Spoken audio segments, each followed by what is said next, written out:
Here we go. We're recording.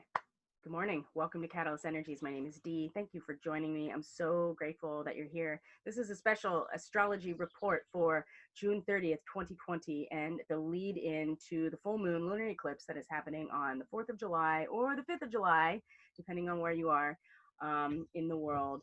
And that is a full moon in Capricorn opposite our sun in Cancer. It is also going to be the solar return for the United States natal chart. So not only are we going to have a full moon, not only is it going to be a lunar eclipse, the last in this eclipse cycle that we've been experiencing since the 5th of June, but it's also going to be on the United States natal sun. And so all of these aspects are obviously very important as we are moving through life right now. And I wanted to make this report specifically to talk about the astrology of today on the 30th and how absolutely important it is to preparing and conditioning ourselves to stand firm and strong in the face of what this full moon lunar eclipse will bring up for the collective. And so we're going to look at the chart. We're going to talk about all the things that are happening from now until the lunar eclipse, which will be Saturday night into Sunday morning, depending on where you are, because today has been, it's already incredibly potent. I actually tried to record this last night and to have it out already by today, and technical stuff and my own shortcomings in terms of navigating technical stuff did not make that possible. And so here we are, and some major things have already happened, but it's really important that we get a snapshot and a very clear look at how the astrology is playing out right now as we move into this final eclipse of the season. And we are really going to be moving past a point of no return. And it seems like we've had a bunch of these markers already, but this lunar eclipse that we're going to be experiencing at the end of this week is going to be a very potent shift point, that if we are not tethered to our core, if we are not rooted to some sort of foundation within ourselves, we could very easily be sucked into the black hole that is now starting to power up with the Jupiter Pluto retrogrades conjunction that has happened already. So the conjunction has already happened. It was very early this morning or late last night on the West Coast. And because these planets move slowly, the energy of the conjunction will last a while. It's not as if the conjunction has happened and then it immediately dissipates. Although that does happen with conjunctions. They are very, very intense moments of energy coming together and dispersing, and then also, dissipating fairly quickly. But because these are larger planets, we're talking about Jupiter and Pluto specifically, the energy that is accompanying this conjunction specifically will last, and it will become really important after the full moon lunar eclipse, because the moon in Capricorn, which is where the moon will be for the eclipse, will then also conjunct this point where Saturn or Pluto and Jupiter are also conjunct. So the moon will cross in front of this space, and this will be this opportunity after the eclipse where we either get sucked into the black hole or we are able to face the void in our power and be able to hold on to what we need to hold on to. It's not even holding on to it, is that it is intact as part of us, and whatever has been dissolved consistently over time with this Capricorn energy finally gets to be let go of, and the incredible amount of density and gravity that goes along with a black hole will just pull all of that stuff into the universal compost pile to be reconditioned and dispersed where it needs to. And so this is really the what we mean by transmutation in a lot of ways. So we're going to look at the chart. We're going to go over the moon. It is now in Scorpio. This is really important to understand. The sun, where the sun is, where Mercury retrograde is, Venus has gone direct, is still sitting at the 6th degree of Gemini position, still drilling for oil, very ambitious in terms of getting to the real sauce, getting to the getting to the deeper structures that are the lifeblood of the earth, really. And when we're talking about drilling for oil, and where Mars is, where Mercury is, all and the moon and the sun, these are all aspects of who we are, these personal planets, the personalized experience. And this is really what we're going to be addressing today and over the next couple of days. This is a really intense, challenging moment that is meant to be capitalized upon in terms of making sure that we know exactly where we stand, where our integrity is in terms of our own personal experience, because this is where we're really going to find our power as these larger cycles play out. And so it's intense time. The Schumann has been peaking a lot in the last couple of days. I mean, I think I saw that it went to 91 hertz when it's usually at 7 or 8 hertz. And so every time this happens, we also have to adjust to the change in frequency. Our own electromagnetic field has to change and adjust with the Earth's electromagnetic field when it also spikes like this. This is a huge squeeze. We are being squeezed. And in fact, it's even more like, it is like the density that comes along with intense gravity and pressure that is really how a black hole forms, and how a sun forms is the density of a tiny, volume of space, but the amount of mass is so much that the density is immense. And we're going to see this now that Jupiter and Pluto, the conjunction has been exact. It is like firing up the portal that's going to open. So as the moon moves through Scorpio, Sagittarius, into Capricorn, we're going to be having a personalized emotional experience about going deep within, bringing this information up to the surface, applying it to a sense of wisdom and truth and understanding, using that as a form of alchemy. And then what is it that we are materializing? We're actually manifesting in real time. And in fact, what is also being dissolved and deconstructed and let go of ultimately, which is what the Pluto and Capricorn energy is all about. Now that now that Jupiter retrograde is here, it's this expansion inward. And so this is where this black hole type of energy is really coming from. And these are large cycles playing out. This is affecting the whole collective, and we're talking about external structures of power when we're talking about Capricorn. So it's getting very real. And today, especially into tomorrow, these are structures. Today and tomorrow function as one whole, right? In terms of an astrological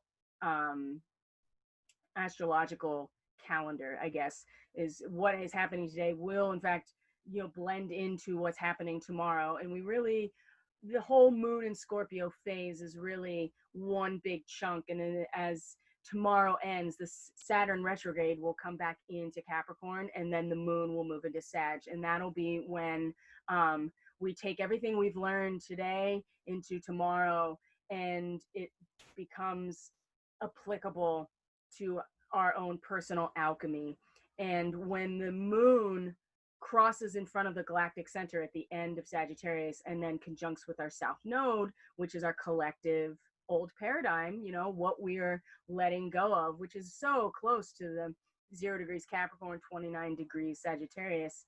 When we cross in front of the galactic center and the moon comes here, we have an opportunity at this moment to identify with the old paradigm, with the dogma and the belief systems, or we have an opportunity to use that to really, with our spiritual alchemy, and see where our mastery has been, but also realize that it's in opposition to where the North Node is, which is this, our collective karmic destiny, which is right now is all about the Gemini energy. And we are soon about to be out of Aquarian energy, and we are soon about to be out, Venus will be in terms of the major planets, Venus is going to be the only air sign, from what I can tell. Mercury is retrograde in Cancer. The sun is in Cancer. Mars is now in Aries. Jupiter Capricorn, Saturn Capricorn. Soon, very soon, Saturn will be in Capricorn. Uranus is in Taurus. Neptune is retrograde in Pisces. Pluto is retrograde in Capricorn, right? So the nodes, the North Node and Venus will be our only air as we move into this next cycle, which is really important to consider as we move forward. So today, very specific personalized transits that are very challenging, that are opportunities for growth and are putting us under an immense amount of pressure. So we're going to look at the chart. We're going to look at the actual movement of things over the next couple of days and give you a visual of what this looks like, and explain the Sabian symbols that go along with all of these, because they're all of these planets and the luminaries, the sun and the moon, which represent the yin as the moon and the yang as the sun of our collective consciousness. And where these fall in your own chart and how they aspect things in your natal or your progress chart, you know, have a lot to do with your own personalized experience, which is why getting a reading is really helpful. So in the description box below, you have all of the contact information for me and Catalyst Energies, so you can reach out if you're interested in a natal chart reading, in a reading about the full, how the eclipse is going to affect your chart, and also starseed astrology, if that is something that interests you. Just reach out, we'll do a consultation, and we'll get it going. I don't have anything set up right this moment to book online, so just reach out and let's start a dialogue and a conversation about that reading, astrology and intuitive reading. And every day I have the daily medicine transmission, which is live on Facebook, that really kind of pulls all of these messages together, and we get to really commune on a daily basis to kind of check in with each other and to see what messages are available to us and what archetypes and symbols we can work with along with the astrology. So let's get into it. I'm going to share the chart. Hopefully I don't stop recording, which seems to be some of my biggest challenge. It still says we're recording. Okay, great. So this is the chart for right now. Well, actually at 7:09 a.m. This is Pacific Standard Time. Pacific Standard Time, it looks like. Right now it is about 10:30 a.m. on the East Coast. So we talked about Jupiter and Pluto right here, conjunct.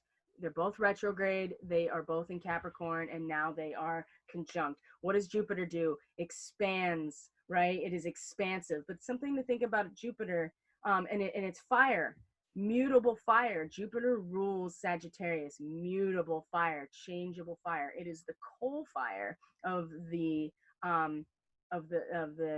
campfire, or the cooking fire, where we put our cauldron to practice our alchemy, right? Fire is nature's catalyst in a way. Not even in a way, it definitely is, because heat provides the energy necessary for chemical reactions. And that's really what a catalyst is. A catalyst is some sort of agent that provides the energy to stimulate a chemical reaction without itself being diminished in its own energy, right? And so heat and fire is the catalyst for alchemy. And so this is why this is the mutable energy. And so it's the coal fire. It can be stoked, right? It can grow. It can, and it's also, when it gets down to the coals, it is so hot is where you can actually start cooking on it. And that is way more powerful than the raging fire or the flames necessarily. So Jupiter and Pluto are conjunct. Jupiter is retrograde, so it is expanding, but it's expanding inward. And with Pluto is the Lord of Death. It has just been completely excavating and destroying and pulling this rug out from under us, one thread at a time. And this rug really represents the cultural traditions in which we have based everything on. And so to have it slowly, you know, it's one thing to have the rug pulled out from under you, but it's another entirely to have the threads pulled out one by one. And so we don't even realize how destructive it really is until it's going to be gone. And so part of this conjunction here, it is an inward expansion. It's a suction. It is creating a vacuum in order to suck everything in that is being excavated and ultimately going into the cosmic compost pit. But with this conjunction, it is like an engine turning on. It is like a vacuum cleaner in some ways.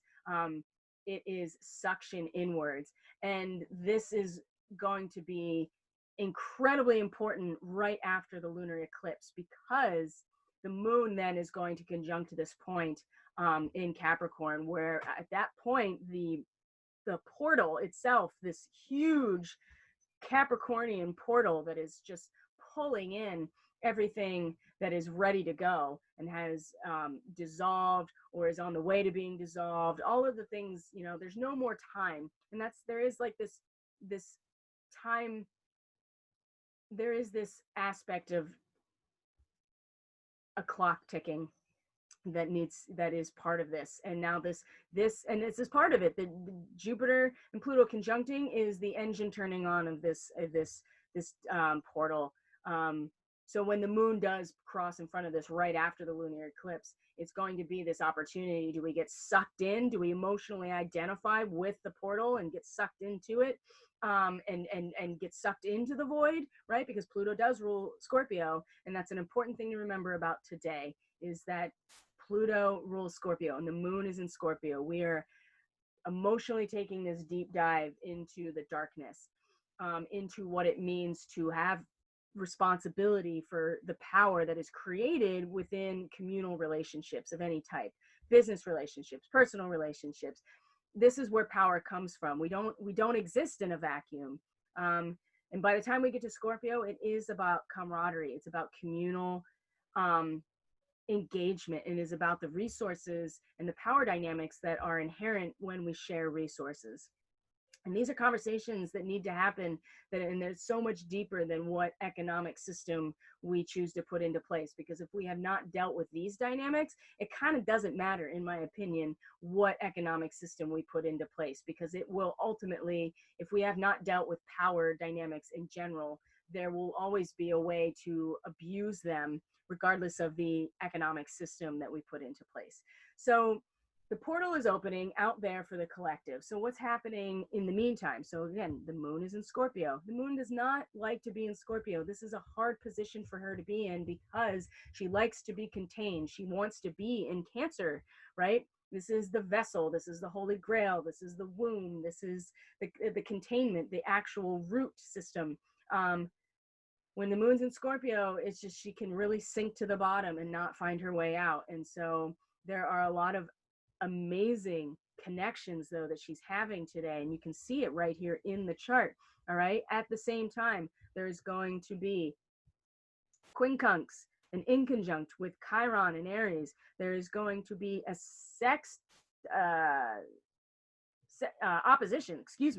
opposition to Uranus in Taurus. This is very important. These are all at the same 10-degree mark, and then is going to trine the sun in Cancer, and then later and then also trine Mercury, which has already happened, as you can see. That oh no, it hasn't. Mercury is retrograde, so it's also going to trine Mercury at the same degree that Mercury comes and conjuncts with the sun, 10 degrees of Cancer. Now this degree is really important, so I am going to talk about it, but I just want to show you how all of the energy is being drawn in towards, it's kind of focused here on this moon at this 9 to 10 degrees of Scorpio. And what is that Sabian symbol? That's a really good question. It is a fellowship dinner, brings old comrades together. It's the idea that this camaraderie is based on shared communal experience, work, or some sort of community activity. And it's some sort of gathering, a meal, a dinner that allows the comrades to come together. And so this is the moon. Emotionally, we're really going to feel, and we're going to be almost driven in some ways to find this camaraderie, to find this emotional connection to people that we have done work with, that we have organized with, that we have some sort of connection with in terms of a community. Now, quincunx to Chiron, and this is important to see because the sun is also square to Chiron today. And this is an aspect that I'm also going to get into. So while this portal is firing up today, Jupiter and Pluto conjuncting, right? It's flipped the switch. It's turned on the forge, right? It is the portal is starting to open.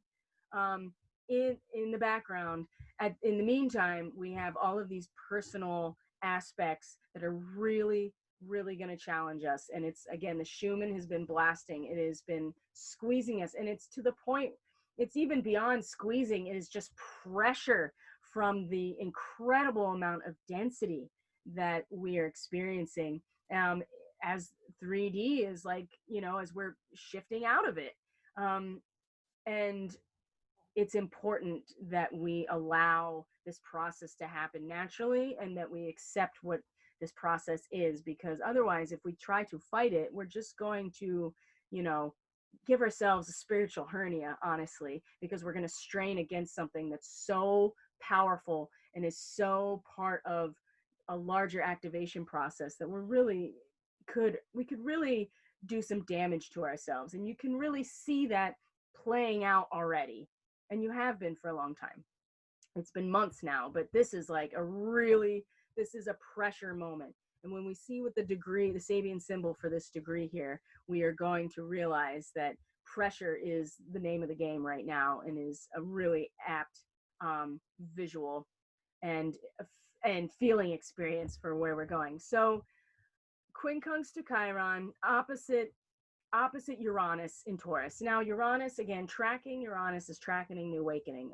Uranus is the ruler of Aquarius, of the 11th house. This is about the larger collective picture. This is about the revolutionary, outside the box, futuristic, collective third eye awakening. And it's in a degree of Taurus that has to do with the compassionate linking of all humans. The Red Cross nurse, which is a symbol of a person that comes in and provides care for humans, regardless of what their position is, what side they're on, how they identify, what their politics are, what culture they come from, any personal identity, collective identity, whatever. The Red Cross nurse comes in and provides care no matter what, because it's the compassionate linking of all humans, flesh and blood. Now, this is serious. Obviously, this has been a challenge for many people who are not kind of allowing themselves to upgrade in some ways, because they can't engage with this dynamic. They cannot see other human beings as human beings and link to them just because they're human beings. But this is, in fact, and it's been a struggle. I mean, we're constantly being bombarded with this opportunity through Uranus, and we're about to not have any Aquarian energy once Saturn moves out of Aquarius back into Capricorn. And so and very little air. And so it's important to at least track Uranus so we can get a sense of like where we're headed in terms of the Aquarian aspect. Opposition with the moon. So we might have this collective awakening experience about the compassionate linking of all human beings, regardless, to provide care. But the opposition is emotionally, we want to link with our comrades. We want to come together with the people that we have engaged in some sort of communal activity with, and we want to come together and join with each other and value that relationship in and of itself. And so opposition, right? You're always finding the fulcrum, the balance point. You don't want to get pulled in one direction or the other, because we do need to identify where we have had success in our communal relationships, who we can identify as our comrades, and come together and celebrate that and support each other. And so this is the opposition. So all this is happening at the same time. Quincunx to Chiron in Aries, the wounded healer when it comes to the wounding of the self. Opposition to Uranus, and trine to the sun, right? A very foundational, a very balanced and strong aspect. In fact, it doesn't really even need interaction to get anything out of it. It is just the baseline. It is the base of the triangle, the base of the pyramid where everything is built upon. And so let's talk about this 9 to 10 degrees of Cancer, because this is where the Mercury is going to conjunct the sun. Mercury retrograde. Consider Mercury is still in retrograde, right?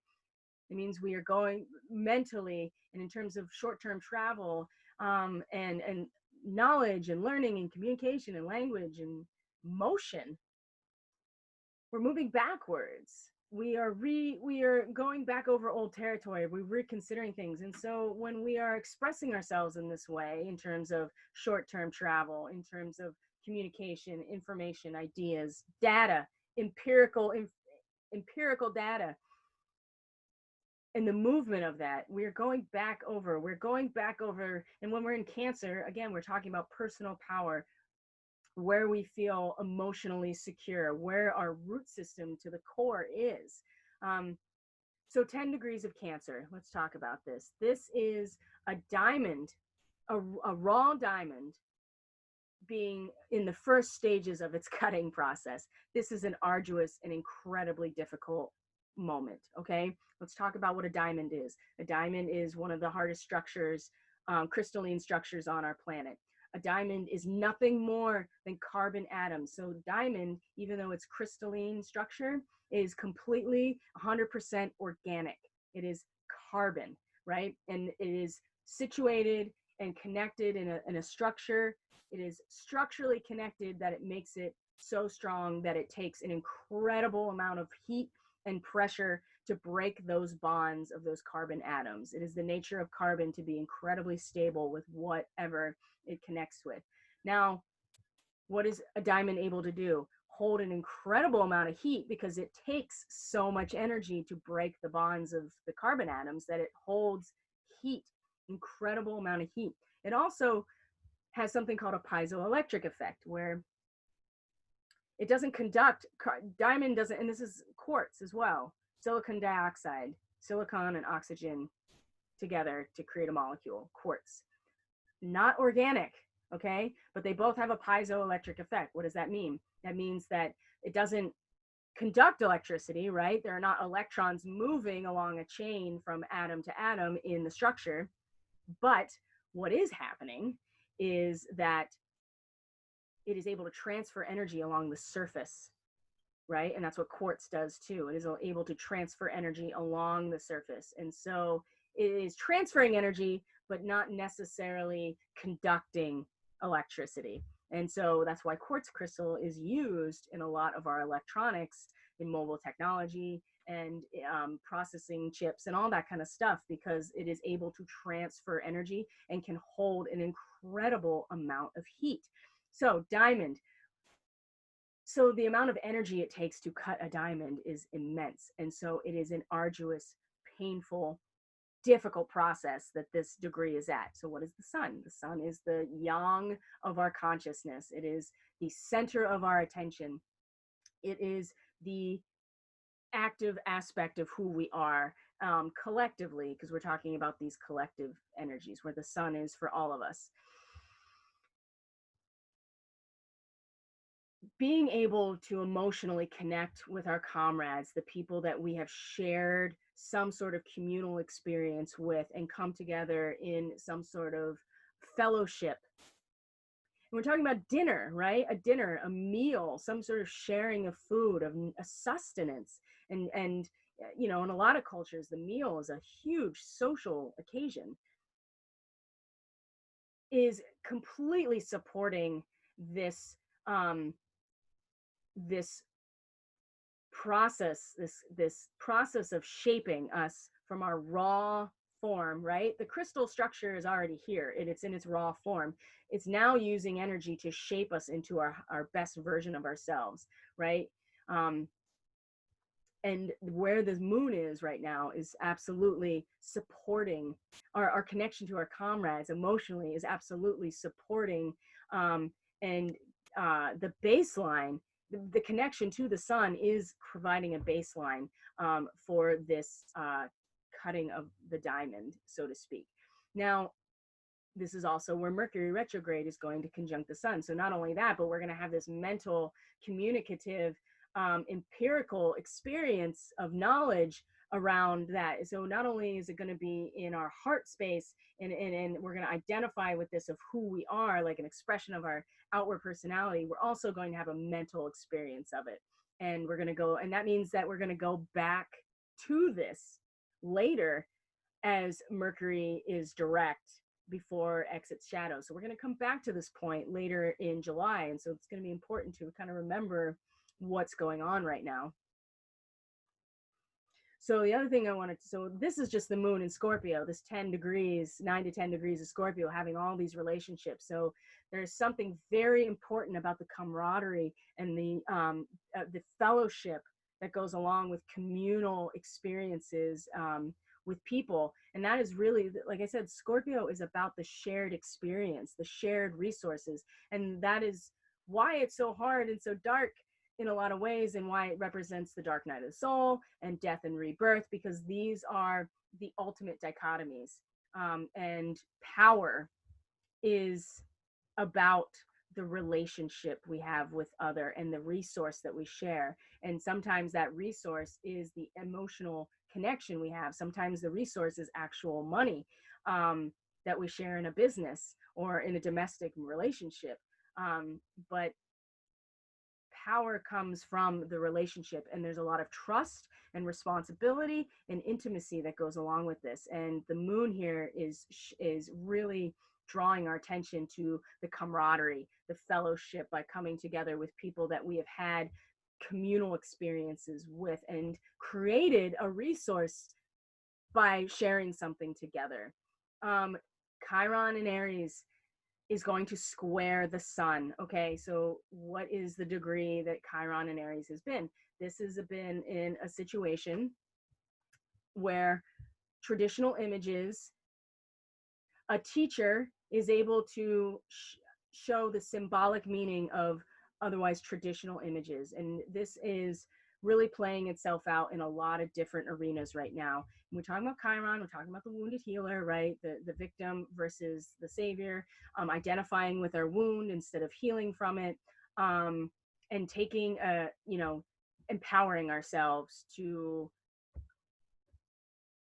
step into the fullness of who we are. And sometimes, and oftentimes, what this means is letting go of our victim identity. And this is so clear on so many levels. And in this particular degree, what it is if we have this opportunity to see that all of the things that are playing out on the world stage, within our own lives, with our own minds even, that if we can see that these images that we are being exposed to are really symbols of an archetypal relationship or dynamic, then this is where we have the opportunity to step away from our role as a victim and see that we are learning that there's a symbolic representation to the images that we are interacting with. Now, if we're not working actively with Chiron, and many people aren't, and many people are starting to, that's the other thing, is the wounding of the self is so substantial that you're not even able to see the symbolic representation of the images that are that are traditional images that we have been exposed to and continue to be exposed to. And so at that point, you continue to identify with your wounding and with your victimization, and you actually don't heal. And so again, the quincunx here is that not engaging with this Chiron opportunity, it does not allow us to fit it. There is an inconjunct, and there's a need for an adjustment, because in order to have a camaraderie, we kind of have to let go of this wounding to a certain extent in order to share with other people. And we're talking about Aries, the wounding of Aries, the wounding of the self. It's so basic, and it's so subjective, and it's so much at the root of like the seed point of who we are as individuals that it's been very challenging. So there is a need for an adjustment. And I think the moon at this degree of Scorpio is providing that opportunity for adjustment if we take it. So these are all the aspects, but that the moon is having. So when we have the sun in Cancer, like we do here in this square to Chiron and Aries, we are going through this arduous process of the diamond being cut, the incredible amount of pressure, the heat, the grinding noise to shape us. It's real craftsmanship. It takes some skill, some real skill in order to do this. And a lot of times this is described as like a real teacher. And it's interesting because the aspect of a teacher is both in this Cancer Sabian symbol and also in the Aries where Chiron is Sabian symbol, a teacher. And so rather than a person, I think that life is the teacher right now, and experiences are the teacher, and our own internal guidance is the teacher. And we really are in a position to take full advantage of that if we choose to. The square is unresolvable. You just have to lean into it. And leaning into a sun square Chiron, I mean, who we are, the full expression of ourselves, our collective identity as the sun being shaped into who, you know, the highest, most beautifully formed version of our crystalline structure, right? The diamond core.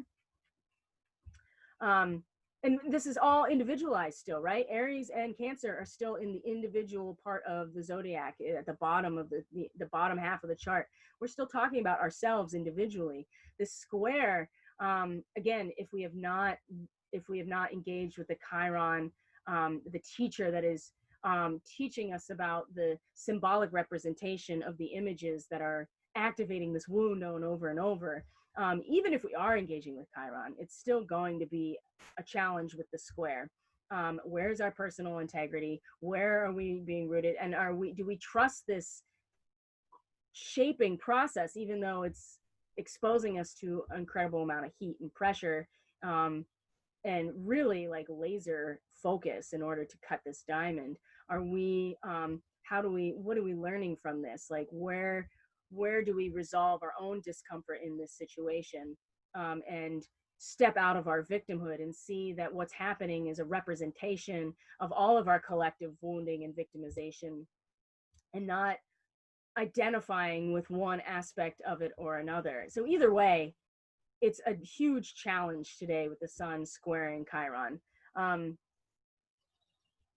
Mercury is also going to then set, when it comes into the 9 to 10 degrees, is going to also sextile the sun. And this is going to give us a mental heads up to what it's going to be at the end of the, like late tonight into tomorrow morning, when the sun sextiles Uranus and Taurus at the same degree.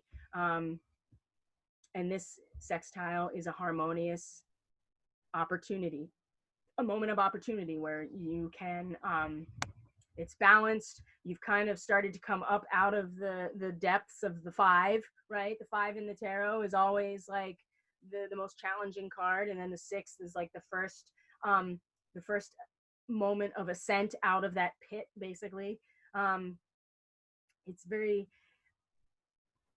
It's very harmonious, but it needs activation. It needs our participation in some way, at least an acknowledgement.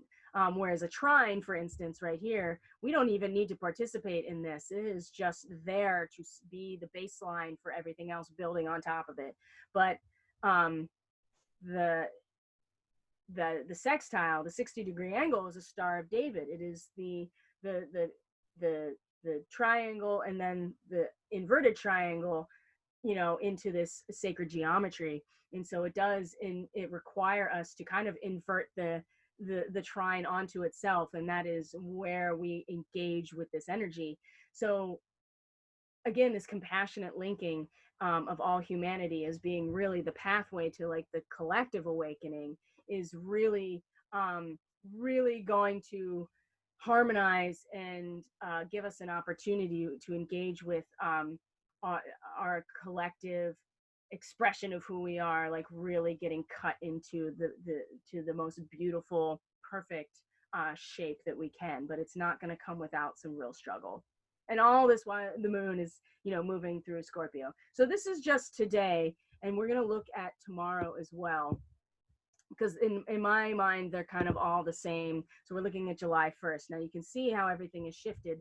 Now the moon is in late Scorpio. something that goes back to some of the earlier transmissions for the daily medicine. 6 of Cups is Sun in Scorpio. That is the second decan of Scorpio. And so pleasure, emotional pleasure. This is going to become a lot more obvious tomorrow when the moon moves into that second decan. And as you see here, the moon is already at the third decan and has kind of, offset the balance a little bit, whereas earlier in Scorpio, it was drawing all that energy towards it. And now it is definitely on, you can see the way that it's all connected is more on the outskirts for the most part. So the moon is going to trine Neptune retrograde. Oh boy. And is going to then sextile. You can see here all of the Jupiter and Pluto energy as well. So these are all supportive. So when we start getting into late Scorpio, we have really gone down to the depths and learned a lot about ourselves, about the power inherent in our relationships, the responsibility of intimacy, and the responsibility of trust. And it's going to really again, we have this opportunity to really engage with this portal that is now becoming way more powerful every single day. This portal of Jupiter and Pluto conjuncting is becoming more powerful and is going to activate, like it's just, it's warming up like an engine. And when the full moon comes around, honestly, I think when the moon crosses the galactic center and then the south node, I think that's going to be kind of when things really turn on. And it's going to be very active at the lunar eclipse. And so the moon in late Scorpio, we've learned so much, and we've seen a lot of darkness within ourselves. We also seen the potential and the responsibility of trust and intimacy, shared resources. And this portal is, we can really engage with this portal. Remember, Pluto is the ruling planet of Scorpio, right? And so, and the moon is very connected to all of these energies. And so we can get to really see a part of ourselves that needs to go into this black hole, right? We can let go of some things in when we come to this sextile. And then trine with Neptune retrograde, same basic thing, that we are now coming into that last decan of Scorpio. And Neptune retrograde in Pisces, it has gotten either more confusing, or we are now starting to go back over and having more of an internalized experience of Neptune and Pisces, as opposed to being subjected to all of the messages that we could possibly get, from anywhere. There's no anchor here. There's no way to ground ourselves with Neptune and Pisces. We are just, treading water in the ocean in a lot of ways. And we just have to kind of surrender to the flow when we're Neptune and Pisces, and realize that everything and nothing is a possibility, and that we now have to go very deep within ourselves to get that sense. And the moon is going to trine that, and at this last decan of Scorpio. And again, this is going to either we're either going to sink deeper into the delusion, right? Or we're going to have a very deep intuitive knowing of where we're going, and a very visceral experience that is in our bodies, in our feeling, and is not so much in our minds. Actually not in our minds at all. It's really going to be about the deeper structures emotionally, right here with this trine. And as the, Mercury is also going to then square Chiron, like I said. So there's going to be a lot of this, the sun and then Mercury. So our full center of our consciousness, along with the mental capacity, is in Cancer, about where our personal fortitude is, where are we anchored, what is our root system. And it's interesting to look at this. This is, in fact, kind of like a piezoelectric effect. You have the energy going along the surface of the structure, as opposed to through the structure. That would be, if you're conducting electricity, it would be a straight line, kind of. So I just think that's an interesting little correlation here.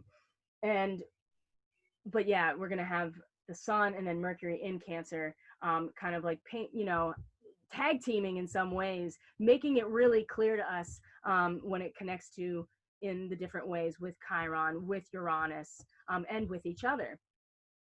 Now, the big thing about this day is as we move through the first, is that Saturn is at the last, there we go, last degree, moving into the last degree of Capricorn retrograde. And at this point, we're coming into the very end of Scorpio, and then we're going to come into Sagittarius. And right now, here the moon is going to sextile. Let's see where it happens. It's going to sextile Saturn in the very last degree of Aquarius and the first degree of Sagittarius. And I think at this moment, when this happens, is going to be a point where things really solidify with Saturn. We've moved out of Aquarius back into the home territory of Saturn, where it becomes incredibly dense, right? Saturn in Capricorn is the devil in his in its home territory, in the fortress, right? And then the moon coming into this first to second degree of Sagittarius, we're going to have this emotional lift where we're going to feel like maybe some optimism, certainly some truth, some wisdom, understanding, and to practice our alchemy, as it's right before it moves back into Capricorn, that 0 degrees of Aquarius, like reminding us like what we're all here for and what we're here to create. Because as soon as it passes over there, then it's going to get really dense. And it's here that I feel like that this portal really starts to ramp up. You also see here a trine to Mars. Well, that's the thing I wanted to talk about today specifically. Mars is at 2 degrees Aries, which is a comedian entertaining an audience. And the real art of comedy is providing an objective experience of society and using humor as a way to transmute the difficult energy of having to hold a mirror up to yourself and see the difficult truths. And with Mars, there's a lot of courage, there's a lot of ambition, there's a lot of confidence. And so Mars, as the comedian, is not going to have any problem showing that mirror and being politically incorrect in their comedy in order to courageously put that mirror up for all of us to see. So if we can really engage with that objectiveness and not take it so personally and be willing to see the lesson in that, I think that there's a lot to be gained from Mars today. Now, tomorrow though, we're and moving into Thursday with the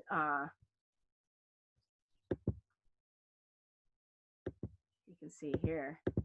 All right, here we go. This is a little bit.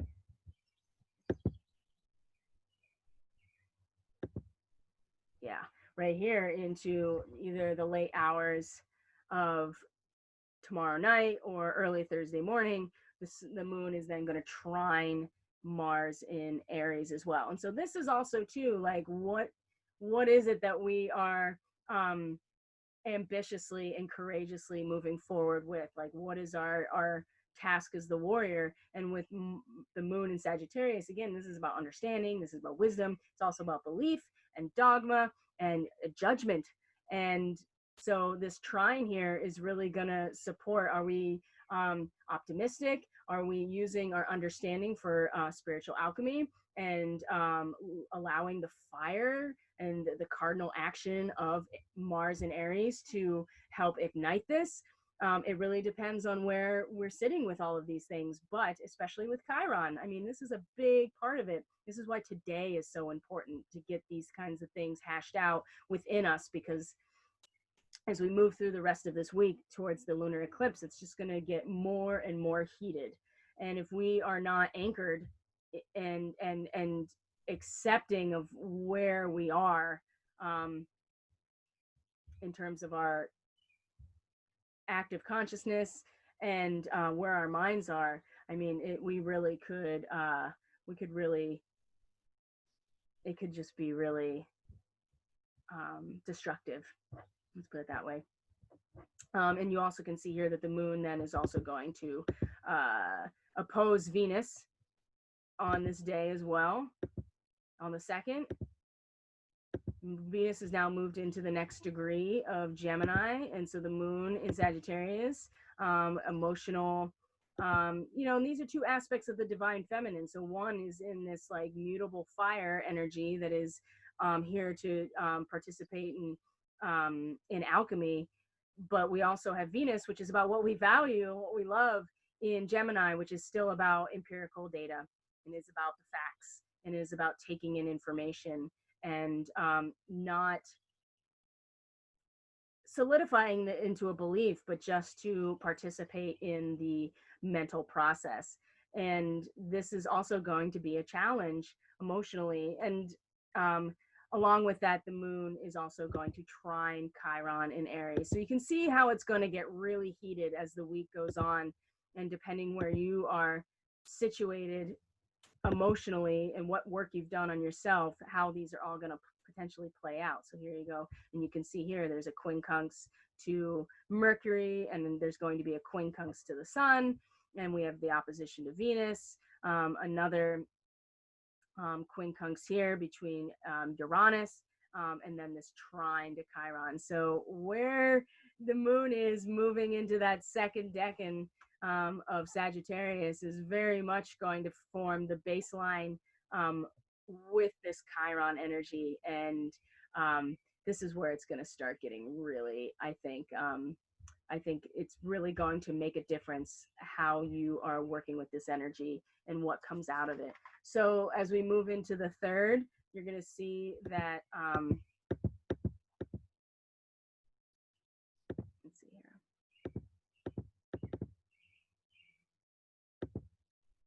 Right, we're moving along with Sagittarius, the moon in Sagittarius, maybe. And now we are getting into the 3rd, and you can see the square starting to come with the moon and Neptune retrograde, 2 mutable signs squaring, one in Neptune in the home sign, squaring here. This is, where the crusade that we're emotionally on at this point, whatever we're dealing with emotionally with the Sagittarius energy is really going to find some serious challenge with the formless, boundaryless waters of Neptune retrograde as well. And from here, the moon is going to move along. You can see the square still happening. We're getting closer and closer to the galactic center now, where the moon is going to oppose the true node. Here we go, galactic center, and here comes the opposition with the node. That means it's in conjunction with the south node, our karmic history and the old paradigm. And this is going to be a real defining moment of, are we going to identify with the old paradigm and the dogmatic belief system that is then used to actually manifest physical reality, which is where the south node is, or are we going to find this balance point at the moon with the north node, which is in Gemini, which is about the empirical data, is about the information itself moving and being communicated and being shared. This is going to be a defining point right here, this opposition about, and then how we engage with the full moon lunar eclipse is going to be really reminiscent of this interaction. And so as we move forward, the moon moves into Capricorn and is going to square, you can see here, starting to square Mars in Aries, right? Now the moon in Capricorn, very serious, very linearly focused. It's on one singular goal. It is connected to traditions, connected to the past, connected how things have been done, connected to the emotional externalized power that we find in Capricorn. So Mars is all about, in Aries, it's all about the potential energy here. And so emotionally, we may be really connected to what has been and what exists already, and it's going to be in square to what Mars is trying to, the potential energy that Mars is using to move forward. There's the first square. is going to oppose Mercury in Cancer, Mercury retrograde in Cancer as well. And then where are we at? 7 to 8 degrees in Cancer. You can see this opposition coming almost exact here. There we go. And at the same time, the moon is definitely coming into a place where it's going to, look at this, trine Uranus in Capricorn is going to square Chiron. Ta-da.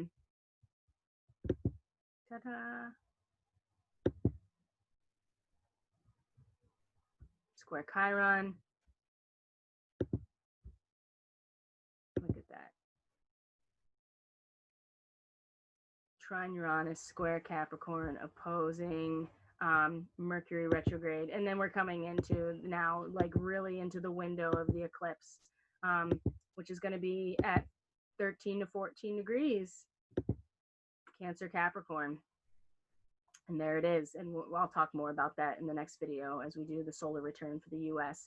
So here we are. And then from here, once this full moon lunar eclipse happens, then we are going to start moving towards the moon crossing the Jupiter and Pluto conjunction point. And if you notice here, they've both now retrograded back into the next degree of Capricorn, which is a completely different Sabian symbol. And so once the eclipse happens, which is going to be, are we rooted into an impermanent, a permanent truth, right? That is outside of space and time, which is within us, right? Our core, or are we, the moon, the full moon is going to illuminate all of the past structures that are still in form, that show us our past, and they have a value for showing us our past, but are we going to emotionally identify with them, or are we going to see them for what they are, release them, and move forward?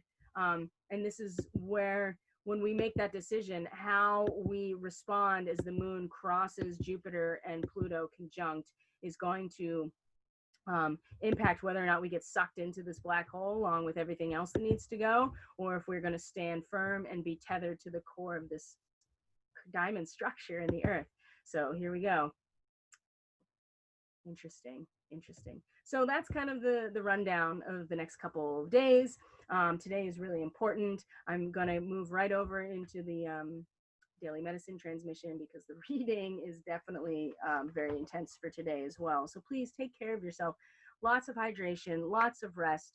Take breaks from social media, take breaks from electronics, take breaks from your own mind if you can. Get out into nature, like actually put your feet on the ground. We really need to engage with the earth as a living entity and an organism to help mitigate the discomfort that we inevitably have to feel in order for us to awaken. I mean, again, the amount of pressure and heat that it takes to shape a diamond is immense, and it's painful if we are the diamond, but where we're going is so much worth it, that if we are able to move through this process gracefully and with some intention, I think that we are going to stand firm in the face of this incredible void that's going to just suck up everything that is finally ready to go to the cosmic compost pile. So it looks like I'm still recording, so you'll get the full video. Thank you so much for joining me. Like I said, description box has all the information. Reach out if you want a reading. There's daily updates on Instagram and Facebook. There's lives every morning where we can commune and kind of check in with each other and just feel out all the daily oscillations in energy as we move through this really challenging and amazing time. So take care of everyone. Take care of yourselves. I will see you on the next video. Bye for now.